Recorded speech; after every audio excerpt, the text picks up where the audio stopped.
Ой, I'm sorry. Я не помітив, що я вже в етері. Перепрошую глядачів. Дякую, що прийшли. Це програма Prime на телеканалі АТR, де завжди найцікавіші гості, яких я особисто поважаю. Сьогодні я дуже радий, що знайшов час з нами поспілкуватися. Людина, яка живе на іншому боці океану, це Ігор Айзенберг, професор, завідувач кафедри комп'ютерних наук Нью-Йоркського університету Манхеттен Коледж. Ось зачитав повністю титул Ігоря. Ігоря, привіт. Привіт, Едере, вітаю всіх глядачів. З Новим роком усіх. Навзаєм. Будемо сподіватися, що рік буде переможним все ж таки, незважаючи на що. Зараз про це поговоримо. Я попрошу режисера включити мені монітор, бо я не бачу Ігоря, на жаль. Да, я бачу себе, а це не найкраще видовище у світі. Я тебе бачу. Ну, це головне, що ти мене бачиш. Ну, давай почнемо з того, що глядачі нормально бачать, це просто для мене незручно, зараз мені тут налагодять все. Давай почнемо з того, що я хотів, власне, почати. Я надіслав тобі, а ти вже прочитав всю статтю. Велика стаття вийшла здається, зараз велика стаття вийшла в журналі Foreign Affairs, здається, да, американському, про те, що республіканці, в числі яких Майкл Маккол, голова комітету по міжнародним ділам справах з міжнародних справ Палати представників, Майк Роджерс, председатель комітету військового комітету Палати представників Майк Тернер, председатель комітету з розвідки Палати представників, звернулися до адміністрації президента Байдена. Тобто вони вважають, що політика адміністрації Байдена щодо Росії, Китаю, Ірану, з Північної Кореї, Куби, Венесуели слабка і неефективна. Вони пишуть, що політика замирення з диктаторів не працює, таке інше кажуть, і нібито складається враження, що республіканці хочуть більше допомагати Україні, але не зовсім зрозуміло, як це б'ється, не знаю, як це сказати правильніше, чому ж тоді вони не голосують той пакет допомоги Тайваню, Україні, більше частину Ізраїлю і Тайваню, який давно вже могли проголосувати, але чомусь ні. І пишуть такого листа. Так, да? Що це? Це якась політична гра. Насправді, що відбувається? Питання ширше я поставлю. Що відбувається, в принципі, з допомогою Україні зараз у Сполучених Штатів, бо щось у мене настрій не дуже оптимістичний щодо цього.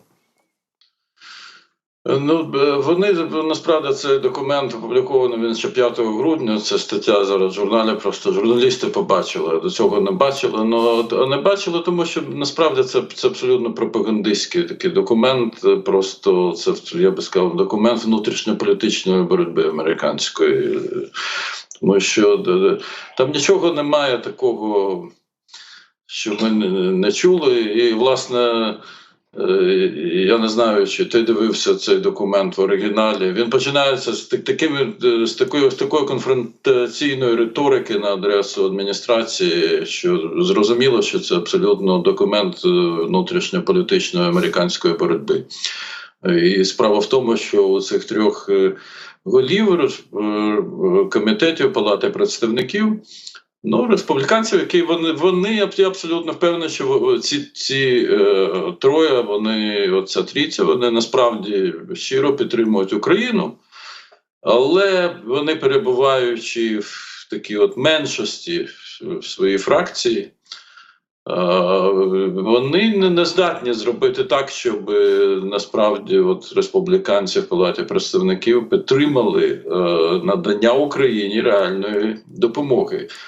Дивись, вони писали це 5 грудня, а після цього буквально через 3 дні чи 4 дні республіканці в Сенаті проголосували всі до одного проти цього законопроєкту про надання, про виділення додаткових коштів на допомогу Україні, Ізраїлю, Тайваню та на заходи по зміцненню безпеки південного кордону Сполучених Штатів. А в жовтні президент Байден пропонував, коли обговорювався тимчасовий бюджет, який потім Конгрес тоді прийняв, президент Байден пропонував включити в цей тимчасовий бюджет ось ці всі кошти на допомогу Україні на весь 2024 рік. Або хоча б на перший квартал нового бюджетного року. І ці ж самі республіканці відмовились це робити. Ці кошти не були виділені. Тому це такий, я не знаю, можна сказати, документ, я не хочу казати пропагандистський, але це просто елемент внутрішньополітичної боротьби. Власне, що вони пропонують? Вони пропонують надати Україні всю необхідну зброю для визволення усієї території від російських військ. І серед цієї необхідної зброї там вказуються два моменти: літаки F-16 та ракети Атакамс з дальністю 300 кілометрів. Далі, друге, більші санкції проти путінського режиму ввести. І третє, перевести заморожені активи російські суверенні на користь України. 300 мільярдів, вони посилаються на законопроєкт, який вони ж запропонували, і який користується двопартійною підтримкою. Так, цей законопроєкт саме про конфіскацію російських суверенних активів, він користується двопартійною підтримкою. Але чи включати його до порядку денного, вирішує республіканський спікер Палати представників. І він, як в липні минулого року був запропонований, так от він там і лежить. І ніхто його не розглядає. І тому я би сказав, що це таке політичне фарисейство писати такі документи. Там абсолютно недолугі звинувачення Байдена у ганебному відході, ганебної капітуляції перед Талібаном. Це просто несенітниця, просто маячня повна, тому що американські війська з Афганістану вивів Трамп. До того, як Байден став президентом. Коли Байден прийшов в Білий дім 20 січня 2021 року, в Афганістані було 2500 американських військовослужбовців, які нічого не контролювали, крім Кабульського аеропорту та периметру навколо нього. І Байден вивів ось ці останні війська. Більше там військ не було. Тому звинувачувати Байдена в відході в Афганістану, це просто, я не знаю, це... І взагалі американський відхід з Афганістану це справді сумна річ. Все що стало з цієї місії, яку Сполучені Штати пробували виконати протягом 20 років. Але звинувачувати в цьому Байдена це несерйозно. Тому що Байден що він повинен був знову повернути туди 50 тисяч американських військ, які Трамп звідти вивів. Так що, дивись, що я можу сказати? Щодо літаків, рішення про передачу Україні літаків було прийнято в травні минулого року. Але заступник, наприклад, міністра оборони Сполучених Штатів, як його прізвище, дивись, неважливо. Немає значення. Я просто не хочу брехати. Є кілька заступників. Так от один з них, якраз заступник по озброєннях, він казав, що від прийняття рішення до того, як літаки почнуть дійсно використовуватись в Україні, пройде 1,5 роки. Тому що швидше навчити українських пілотів не просто пілотувати ці літаки, а використовувати їх в бойових діях. Навчити українських інженерів та техніків обслуговувати ці літаки, переобладнати аеродроми, де вони будуть базуватися, захистити їх протиповітряною обороною, швидше неможливо. Тому літаки вони почнуть з'являтися в Україні цього року, і це буде такий процес доволі тривалий. Але от так. А щодо ракет, тут я двома руками за, я не розумію, чому атакамси з дальністю 300 кілометрів досі не передавалися Україні. І щодо російських активів, були публікації в пресі, що адміністрація Джо Байдена веде консультації доволі інтенсивні з країнами Великої Сімки та Європейського Союзу саме про це, щоб передати російські суверенні активи, заморожені в Україні. Це близько 300 мільярдів доларів. Проблема з точки зору технічно, як це зробити, більшість цих активів знаходиться в Європі, не в Сполучених Штатах. Як кажуть, в Сполучених Штатах не більше 7 мільярдів доларів. Тому що Путін, готуючись до повномасштабного вторгнення, він перевів більшу частину цих активів, які були в Америці, він перевів в Європу. Але такі консультації, як от нещодавно Нью-Йорк Таймс писала, інші газети американські, що вони проводяться доволі інтенсивно. Що от є такі чутки, що маються на увазі до другої річниці повномасштабного вторгнення, щоб це рішення було прийнято. От так. А що мене в цій статті, коли я, не статті, а власне в цьому плані цих трьох республіканців роздратувало. Що вони мають на увазі під перемогою? Під перемогою вони мають на увазі, що ці три речі, які вони пропонують, тобто атакамси 300 кілометрів, F-16, більше санкцій проти Росії і ці гроші, що це означати буде перемогу України. Перемога буде заключатися в чому? Як ти думаєш? Що вони вважають перемогою? Що Україна буде мати сильну позицію на перемовинах з Росією? Що це примусить Путіна до перемовин? От так вони розглядають перемогу. Я, наприклад, перемогу так не розглядаю. Більше того, я впевнений, що Путін ніколи ніяких перемовин вести не буде. Для нього єдиною темою перемовин може бути капітуляція України. Більше ні про що він ніколи говорити не буде. Тому будь-які американські політики, які все ще будуть вголос говорити про можливість якихось перемовин, це свідчить про повне нерозуміння ними, що таке Путін, а що таке Росія. До речі, представники адміністрації вже давно про перемовини не говорять, тому що раніше вони казали, що так, їхньою метою є забезпечити, щоб Україна, коли дійде до цього, бо мала сильну позицію на перемовинах. Але в останні, принаймні, півроку усі представники адміністрації, і держсекретар, і міністр оборони, і радник з національної безпеки, і речники відповідних відомств, вони постійно підкреслюють, що Росія ні до яких перемовин не готова. Вона може готова до перемовин про капітуляцію України, але це абсолютно все неприйнятно. Ну, от якось так я би це прокоментував. Тобто я би це всерйоз не сприймав як дійсно якусь реальну річ. І ці республіканці мали всі можливості для того, щоб ділом показати. Да, ділом показати. Так. І, до речі, адміністрація ж серед цих там 61,4 мільярда доларів, якщо я не помиляюсь, ну от там ця сума вона варіюється плюс-мінус 60, там плюс 1-2 мільярди. Там адміністрація просила збільшити асигнування на військову самодопомогу майже в 1,5 рази у порівнянні з минулим роком. Тобто адміністрація планувала збільшити військову допомогу Україні. Там трошки десь зменшено гроші в цьому запиті на гуманітарну допомогу, на економічну допомогу, але збільшені 1,5 рази гроші на військову допомогу. А взяли би та затвердили це. Записали б в цей закон, що адміністрація зобов'язана передати Україні атакамси та F-16. Я б аплодував, якби вони це зробили. А вони цього не роблять, вони роблять от такі суто внутрішньополітичні заяви. Ігоре, дивно, знаєш що я коли зачитував їхні посади, це ж керівні посади ключових комітетів Палати представників. Я не помиляюся, ж вони ж нібито впливові люди.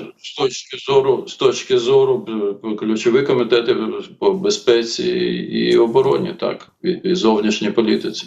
Ну а як так безпорадно вони не бояться виглядати в очах власних виборців? Ну тобто сказав А, каже Б, або ти чогось добийся, або не кажіть цього. А так сказати, і потім немає допомоги Україні, і час плине, і невідомо, що буде. Да? І війна погіршується, стан на війні погіршується. Ну, зрозуміло, чому Путін отримав значну підтримку з боку Китаю через Північну Корею, так, з Ірану. І про це все публікується в американських ЗМІ. А ці ключові фігури, які відповідають за безпеку, історично, навіть я сказав би, відповідають за безпеку Сполучених Штатів, вони просто пишуть статті, з яких нічого не витікає. Як таке можливо? Тому що вони займаються, ну, можна це сказати, що вони займаються внутрішньою політикою.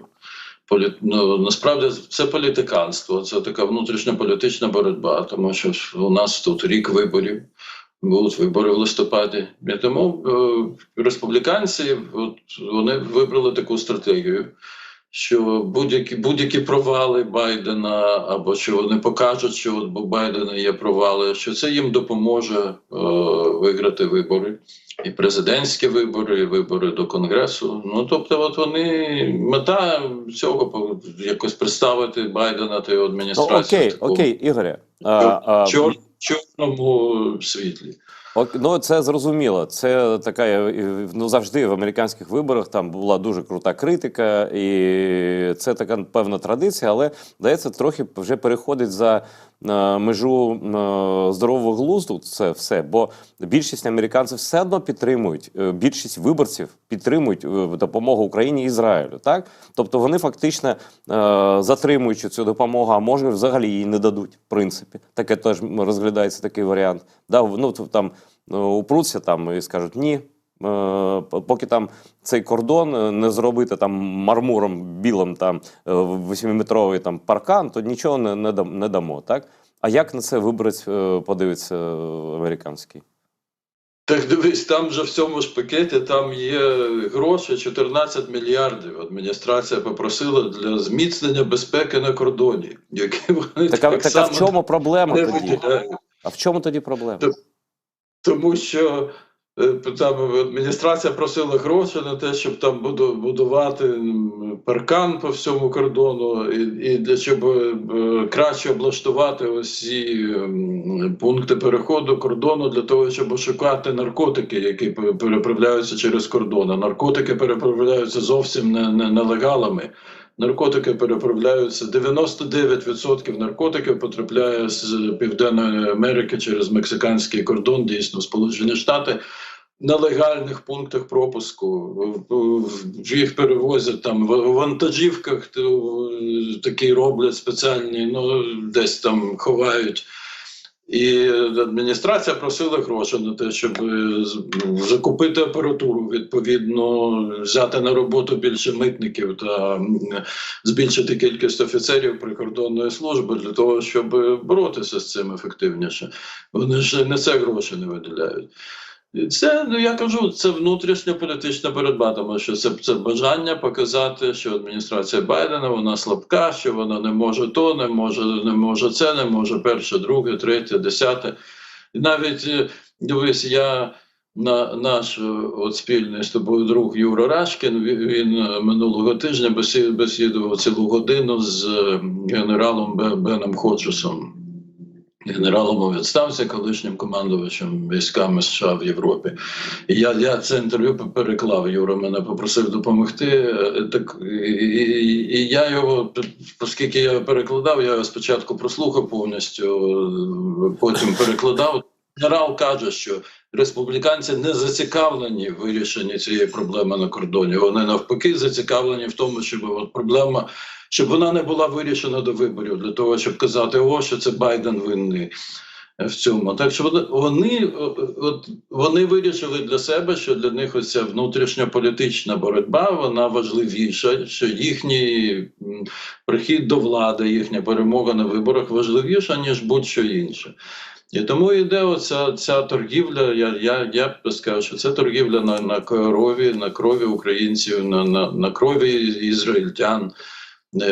Це торгівля на безпеці Тайваню, тому що там є допомога Тайваню. Це і торгівля, власне, і на жертвах споживання наркотиків в Сполучених Штатах, тому що, значить, не буде не буде підвищуватися безпека на кордоні, не буде вона зміцнюватись, тому що не виділяються кошти і таке інше. Тобто це політиканство, я би сказав. Я інакше це назвати не можу, тому що називати це внутрішньополітичною боротьбою, ну навіть, звичайно, що внутрішня політична боротьба в будь-якій демократичній країні є, але вона не повинна вестись таким чином, щоб жертвою цієї боротьби були реальні люди, яких просто вбивають. Це для мене, це я не знаю. Це не цинізм, це вже за межами моралі, взагалі, з моєї точки зору. Ігорі, ну давай тоді до практичної площини перейдемо. Так? Я читав, що одразу після голосування щодо задля запобігання шатдауну, ну не будемо там, зрозуміло, що фінансування уряду, так, проголосують цей пакет допомоги, про який ми говоримо. І навіть я сьогодні новину бачив, що ця угода яка зневелює розбіжності між республіканцями і демократами, буде оприлюднена цього тижня. Тобто, щоб усі американці побачили, що там є, і як на це далі дивитися, тощо. Але те, що ти кажеш, у мене складає враження, що нічого не буде. Тобто, жодного долара Україна не отримає до перемоги, омрійної перемоги Трампа. А після перемоги Трампа, я думаю, що теж нічого не отримає.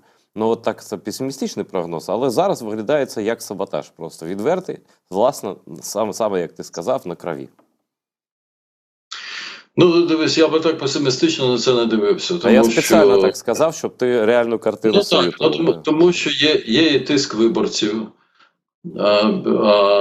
Члени Конгресу залежать від виборців. Якщо виборці їм пишуть і дзвонять, і роблять це постійно, то вони це відчувають завжди. Це може, я не знаю, чи в Україні от люди це можуть сприймати, що от можна там депутату дзвонити чи писати, депутат лякається і може, значить, щось робити, чого навіть він не хоче, але в Америці це саме так і є. Тому що вони дуже залежать від виборців. Дивись, у нас же тут мажоритарна виборча система. І ці конгресові виборчі округи, вони, скажімо, в великих штатах вони взагалі маленькі дуже. І якщо кілька сотень виборців, скажімо, з якогось округу, якогось члена Палати представників, буде йому писати чи дзвонити, щось вимагати, то він не може не дослухатися до цього. Тому тут різні чинники грають свою роль. Щодо, до речі, цієї угоди, про яку вчора одночасно заявили і лідер демократичної більшості в Сенаті Шумер, який є де-факто керівником Сенату, тож він визначає порядок денний Сенату, і спікер Палати представників Джонсон, що вони досягли домовленості, щоб уникнути шатдауну. Взагалі, навіть я навіть здивувався, що вони досягли домовленості, щоб прийняти такий повноцінний бюджет на весь цей рік. Я на це не сподівався. Але одразу ця ультраправа група республіканська в Палаті представників, вона ще вчора, одразу, буквально через годину після того, як було повідомлення, що вони досягли домовленості, вона сказала, що це провал. Вони ніколи за це не проголосують. Що це таке? І цей спікер, мені навіть шкода.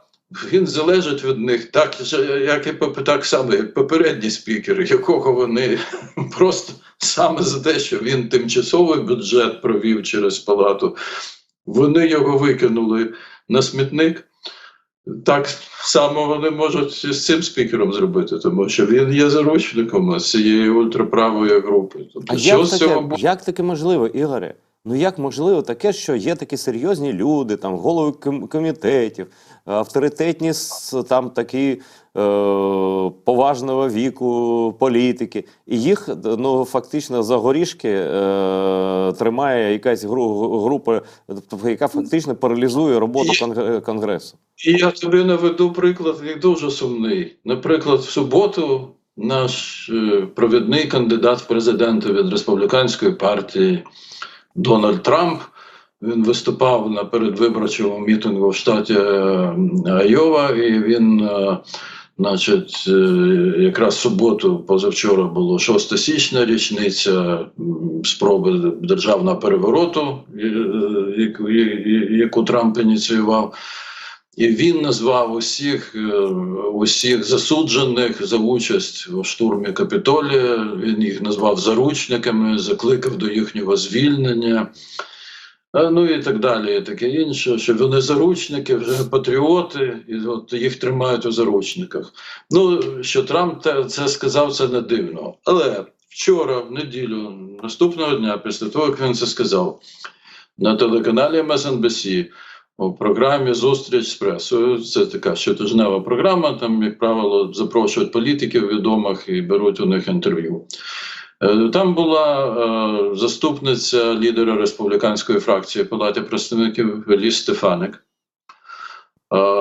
яка є фактично, вона є третьою людиною в республіканській ієрархії, поза президентськими кандидатами. Вона одразу повторила це ж саме, що так, вони всі заручники, всі більше як 900 людей, яких було або вже засуджено, або вони визнали себе винними, які там били поліцейських, і що вони там тільки не робили, буквально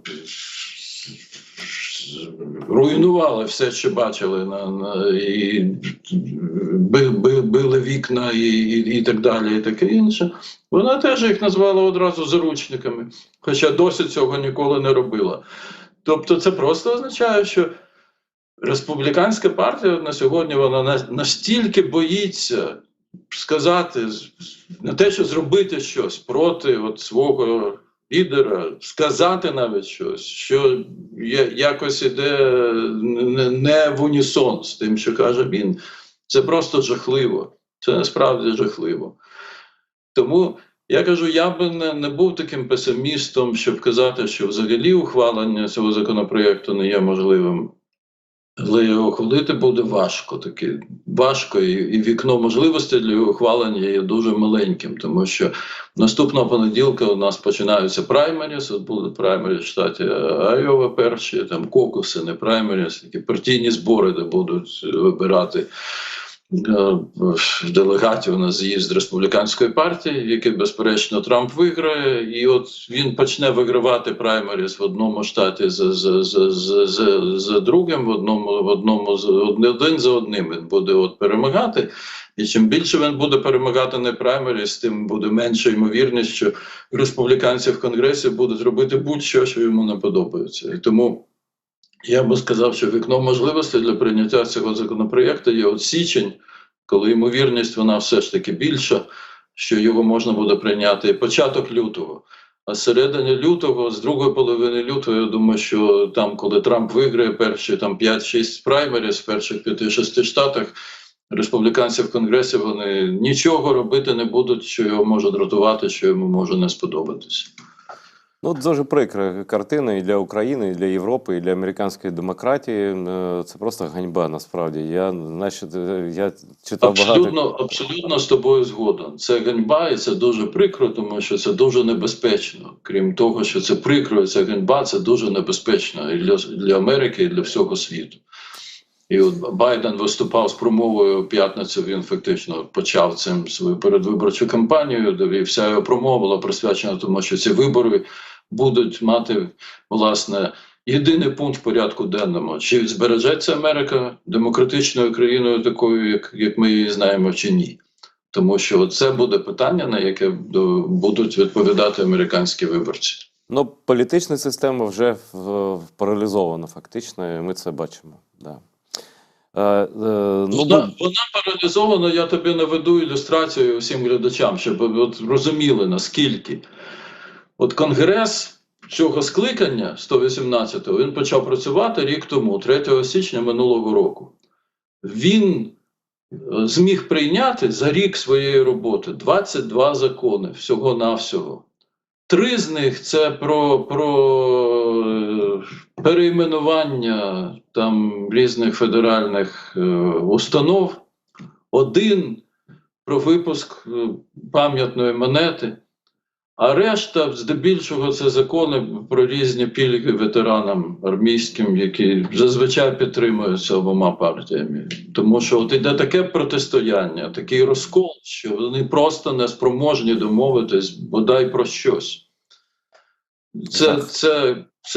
Це жахливо насправді.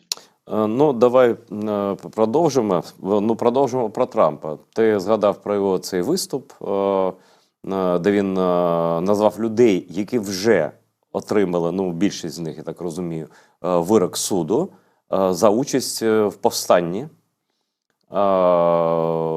Там, я не знаю, яке там формулювання, ти точніше скажеш, так?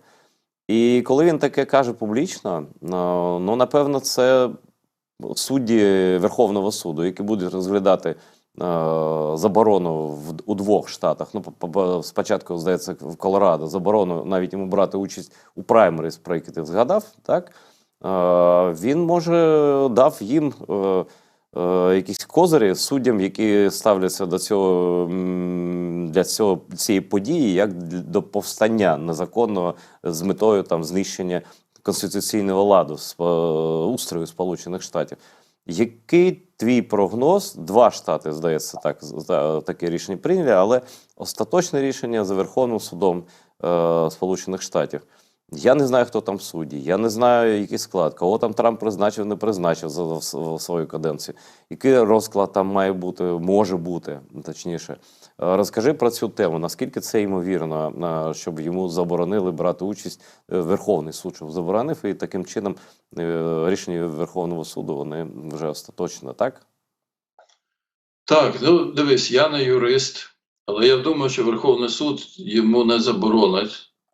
Тобто він не підтримує це рішення Верховного суду штату Колорадо. Я так думаю, але чисто з філософської точки зору, тому що я не юрист. Але з філософської точки зору для мене це виглядає так, що от третя частина 14-ї поправки до Конституції, на підставі якої Верховний суд штату Колорадо відсторонив Трампа від участі у праймеріс, каже, що людина, яка брала участь у повстанні проти Сполучених Штатів, не може обіймати ніякі посади, тобто вона не може балотуватись відповідно ні на які посади.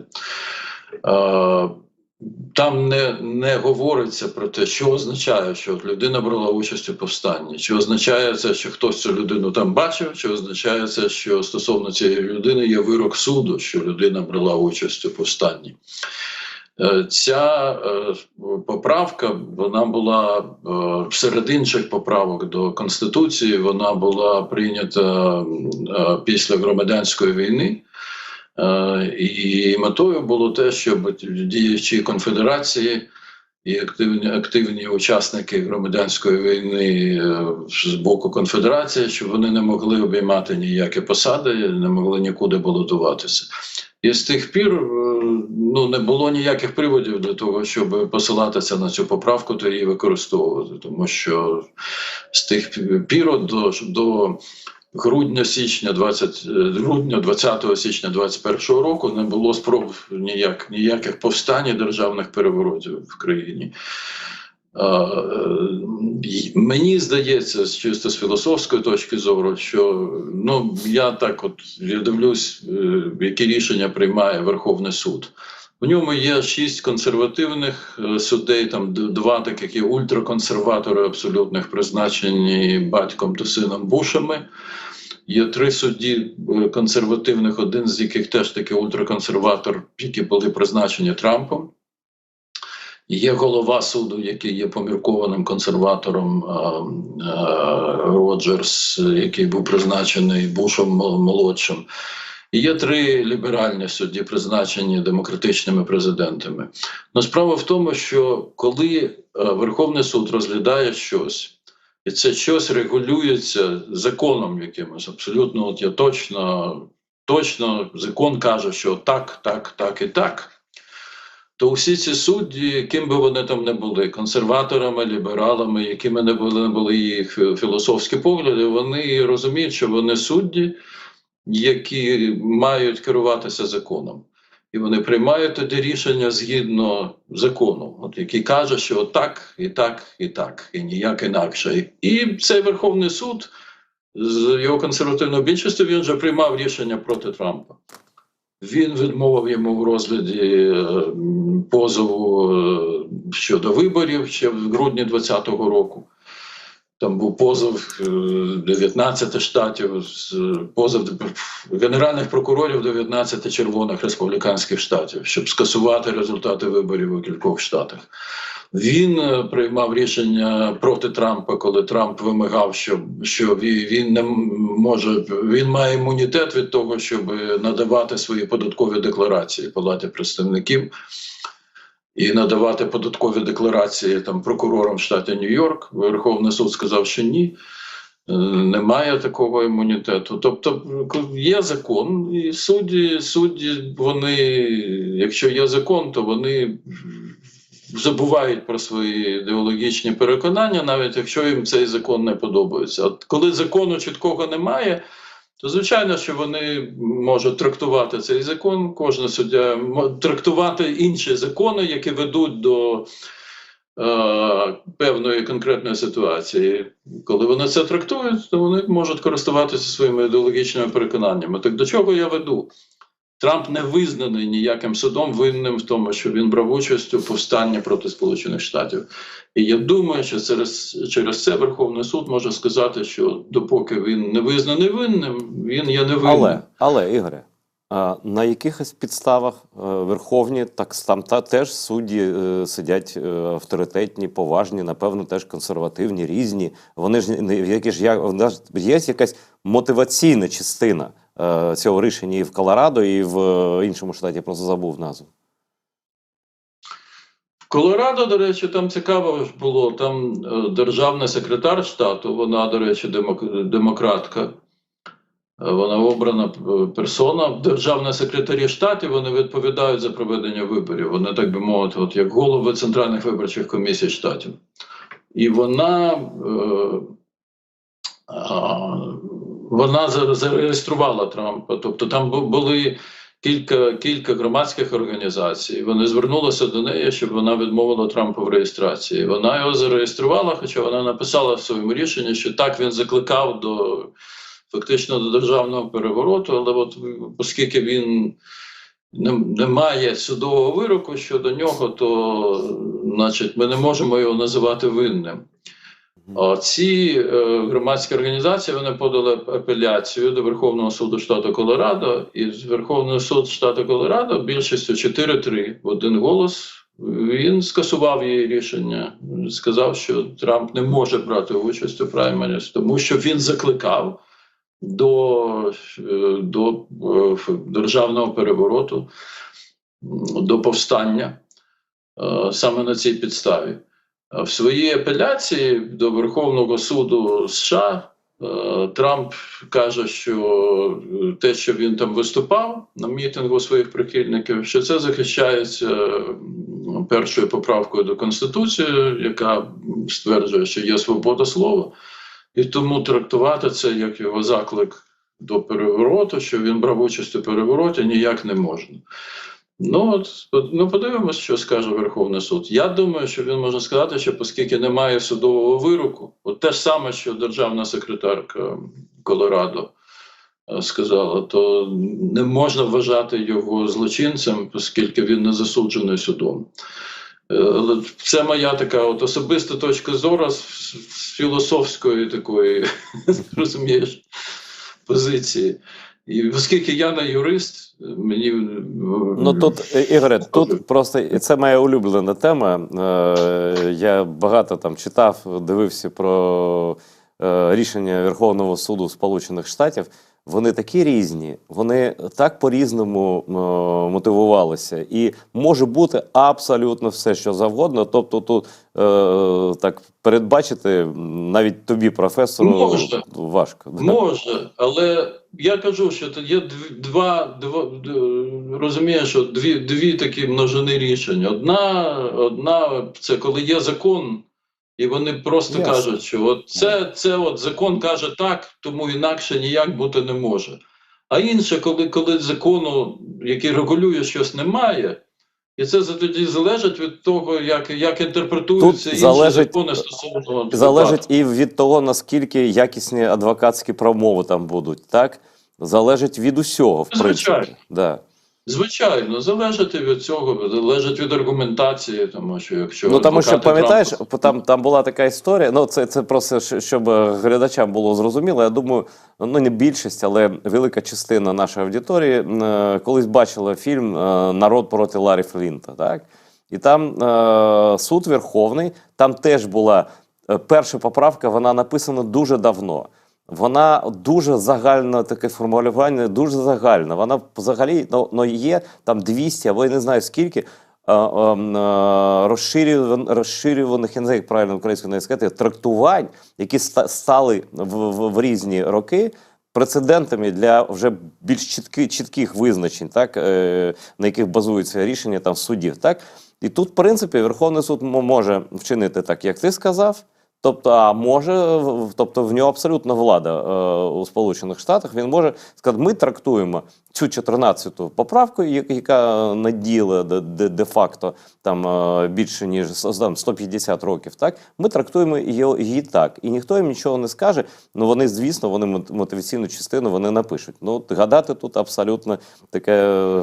Це ну абсолютно, так, да. там зазвичай голова суду, він дивиться на позиції суддів, він завжди намагається сформувати більшість за якесь рішення.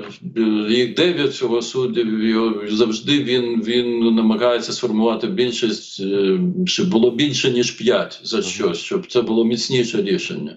Ну, якщо йому це не вдається, то він дивиться, от, за що 5 голосів може бути зібрано, принаймні 5. Тобто, якщо є 5 суддів, які дотримуються якоїсь позиції, то ясно, що вони складають більшість. А скільки там 9, да, зараз? 9. І тоді хтось з цих 5, він пише проєкт рішення, ну вони його там вже погоджують тоді між собою. Ну, але меншість, вона завжди може написати своє заперечення цього рішення. Ну, тобто, воно ясно, що рішення вступить в силу, рішення більшості, ну, але це така особлива точка зору. Ну, вони можуть так морально, політично з себе зняти відповідальність за наслідки, наприклад. Да?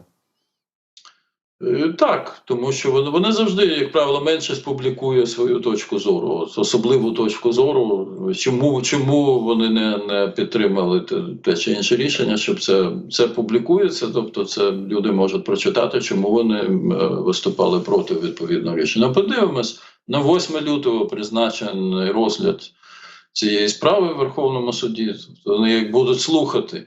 Рішення не буде ще 8 лютого, але сторони будуть представляти свої аргументи. Ну, це буде дуже цікаво. Да. Засідання Верховного суду не транслюються по телебаченню, але там вони по-перше, не публікують стенограми, по-друге, там вони аудіотрансляції ведуть, коли є такий великий суспільний інтерес. Тобто це відкрито все. Я думаю, Ігоре, що там будуть усі журналісти Сполучених Штатів. Усі просто. Ну так, там вони відкриті. Журналісти туди точно можуть піти і потім розповісти. Так що ми це все принаймні прочитаємо. Тобто серіал починається. Повтори, будь ласка, дату, я щось не запам'ятав. 8 лютого. Це буде. 8 лютого. Тобто і рішення за ідеєю має бути до початку праймеріс. Я правильно зрозумів? Ну, логічно, що так. Тому що інакше це не має сенсу. В Колорадо праймеріс будуть в березні. Ясно. Тобто, здається, що десь якогось березня, я не пам'ятаю точно якого. А, до речі, завтра буде Трамп навіть намагається сам прийти в апеляційний суд округу Колумбія, де буде розглядатись його апеляція на рішення судді, значить, відмовити йому в тому, що він має абсолютний імунітет на те, що він робив, коли був президентом, тому що він вимагає скасувати усі звинувачення щодо нього стосовно 6 січня, тому що він був президентом, а міг робити все, що завгодно, що у нього повний імунітет. Ну, суддя окружна, вона йому в цьому відмовила, от він подав апеляцію, і апеляційний суд округу Колумбія буде це розглядати якраз завтра. Добре, значить, завтра буде така прелюдія, далі буде, щось буде. Тобто світ просто зараз знаходиться на межі всього, абсолютно, і ця історія дуже важлива для України, для всіх. Знаєш, я можу пояснити, що у Трампа є мета просто відкласти цей судовий процес, тому що його початок призначений на 4 березня. Він буде робити усе можливе і неможливе, щоб відкласти його, щоб цей процес не розпочався до виборів. Тому що шанси, що він там буде визнаний винним, вони практично 100%. І таким чином, якщо процес відбудеться до виборів, значить буде вирок, що Трамп винний. Фактично, там не є звинувачення в державному перевороті, але там є низка звинувачень навколо цього. І звичайно, що він не хоче, щоб цей суд відбувся. А це може, решта звинувачень, вона може лише впливати політично. Тобто він, якщо вже почнуться перегони виборчі, то вже це не можна вже зупинити, да, цим рішенням. Тут вже лише політична відповідальність буде. Справа в тому, що там нічого не може зупинити його участь у виборах, тому що якби він був визнаний винним у тому, що він брав участь у державному перевороті, то тоді так. Тоді би він не мав права просто на підставі саме цієї 3-ї частини 14 поправки, він би не мав права брати участь у виборах. А усе інше, я не знаю, він може бути визнаний винним у вбивстві, в чому завгодно. Це не дає підстави відсторонити його. Це формально так, це може лише впливати на суспільну думку у Сполучених Штатах. Так. Да? І звичайно, розумію, що незалежні виборці непартійні, якщо він буде визнаний винним, принаймні якась частина від нього точно відвернеться. Ні, слухайте, якраз боротьба та йде за цю частину. Я думаю, що такі республіканці, вони все одно там за нього. Хоча є ще група республіканців, я навіть на них підписаний у Твіттері, республіканці проти Трампа, так? Є такі, ще з часів його президентства, є. Так. Їх мало, але є.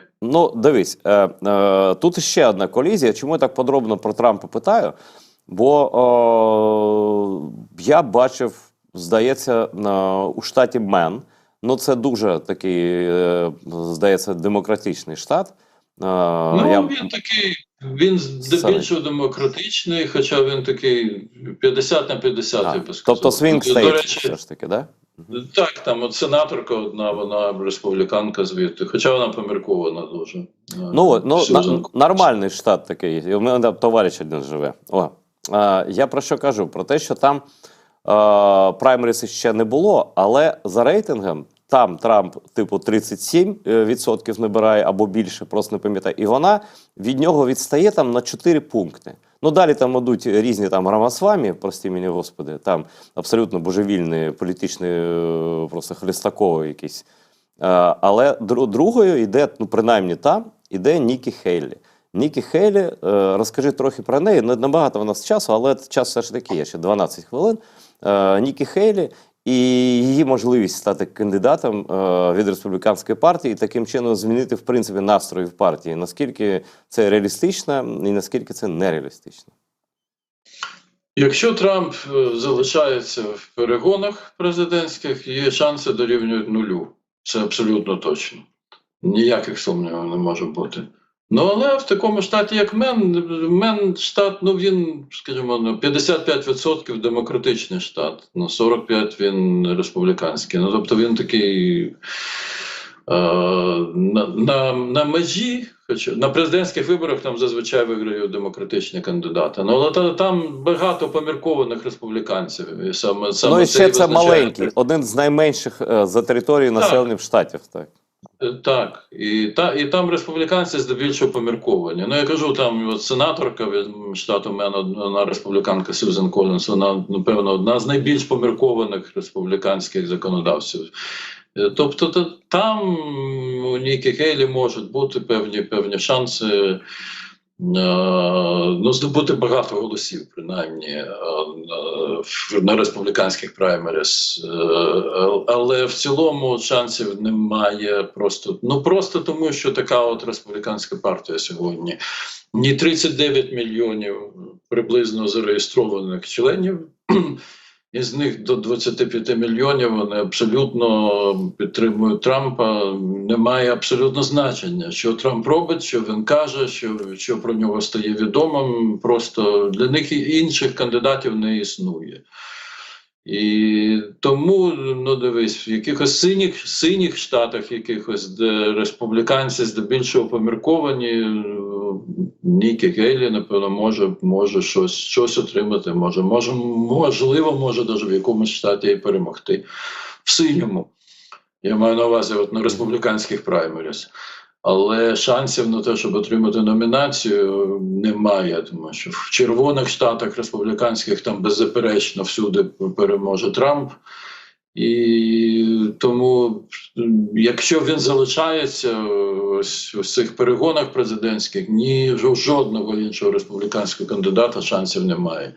Нікі Гейлі, звичайно, що вона людина значно більш поміркована, ніж більше сучасних республіканців. Але якщо послухати, що вона каже от на зустрічах з виборцями, то ми побачимо, що вона намагається сподобатись виборцям Трампа.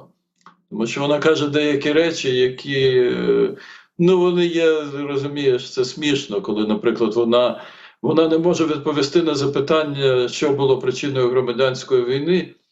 Ну, я коли здавав, наприклад, екзамен на американське громадянство свого часу, сам це одне з питань. Ну, якщо ти невірно відповіш на це запитання, то... Ну, вона просто не хоче відповідати публічно, я правильно Ну, розумію? вона не хоче, так, ну, тому що оці виборці Трампа, вони не хочуть чути, що громадянська війна була війна з скасування рабства, тому що Південні Штати хотіли зберегти рабство, а це була війна фактично за те, щоб не було рабства.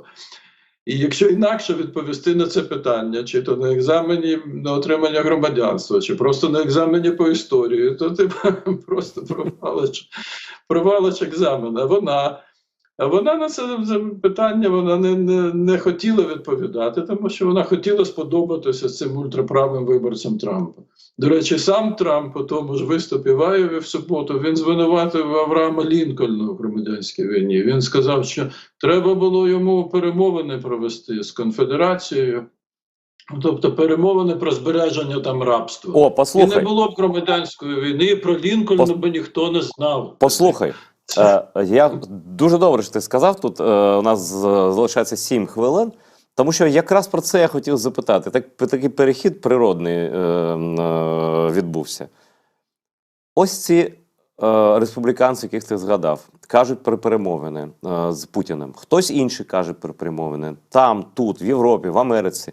Ну, питання просте. Перемовини з ким? Як вони на серйозних щах, як то кажуть в деяких колах, так, вони таки можуть аргументувати, бо Путін порушив усі домовленості з усіма, абсолютно включно зі Сполученими Штатами. Він вийшов з низки договорів, які стосуються там обмежень озброєння ядерного тощо, так? Тобто немає суб'єкту, з ким вести переговори. Хто поставить гарантію під цим умовним якимось там документом, і як вони можуть це продати притомним людям, які знають, хто такий Путін? Як це взагалі можливо? Про що йдеться, в принципі, чуваче? Ну, про що ти кажеш? Ну, мені важко сказати, як вони собі уявляють. Я думаю, що просто через нерозуміння, що таке Путін, навіть у чинній адміністрації через неповне розуміння, були до певного часу сподівання, що щось його може змусити до перемови. Ну, дивись, навіть генерал Залужний у своїй статті в «Економісті» писав, що він вважав, що коли Росія втратить там 140 тисяч людей, що вона буде змушена відступити. Цього не сталося, так? Ну так само, як Залужний переконався, що цього не буде. Так само і, скажімо, в чинній американській адміністрації немає зараз жодного посадовця, який сподівається, що Росія погодиться на якісь перемовини. Навпаки, вони кажуть, що ні, що Росія ні до яких перемовин не готова. Ну і ніхто, скажімо, з чинної адміністрації ніяких перемовин взагалі ні про що, окрім, можливо, визволення американських заручників, яких в Росії тримають у таборах і у в'язницях кілька людей, ні про що інше, ніяких перемовин з Росією ніхто з чинної адміністрації вести не буде.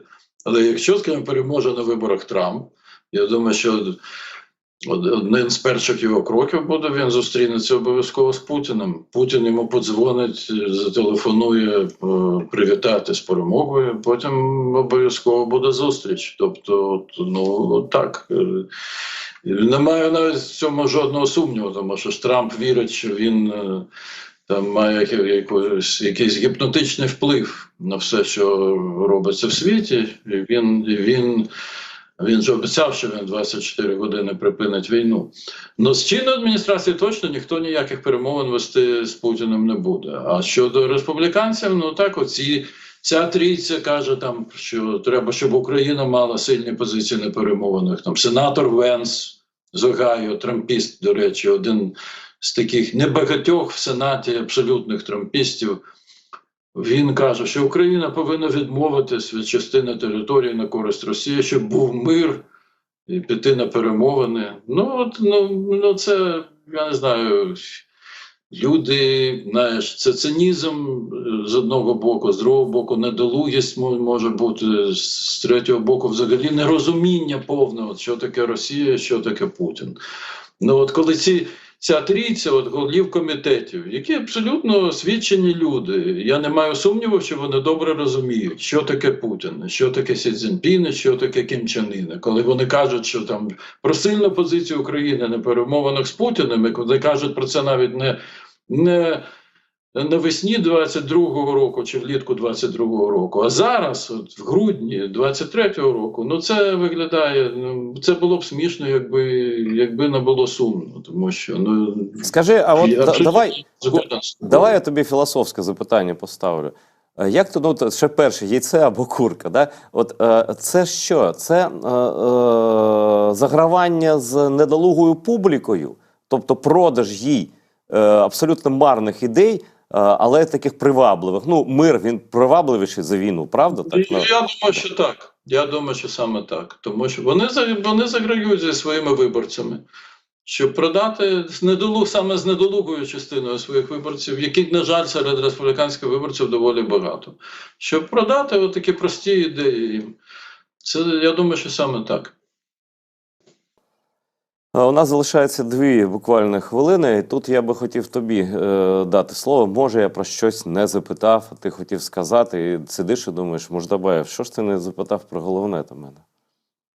Знаєш, я думаю, що от головне, я дуже хочу підтримати усіх українців, обійняти усіх і от просто сказати, що справжня Америка з вами і підтримує вас, і я впевнений, що обов'язково добро переможе. Просто нам усім треба робити дуже багато в цьому важкому 24-му році, щоб воно перемогло. Але я впевнений, що перемога буде за силами добра, буде за нами всюди, тому що інакше бути не може, інакше зупиниться життя, а цього бути не повинно.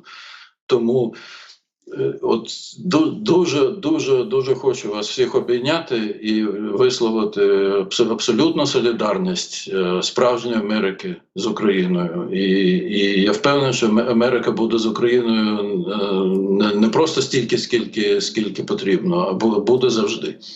Ой, твоїми вустами, як то кажуть. Я наостанок хочу процитувати це мені. Я не питав дозволу, я одразу перепрошую Юру Рашкіна, але він мені такий перл надіслав просто після нашого етеру минулого, що я не можу просто його не оприлюднити, бо це абсолютно сформульовано геніально.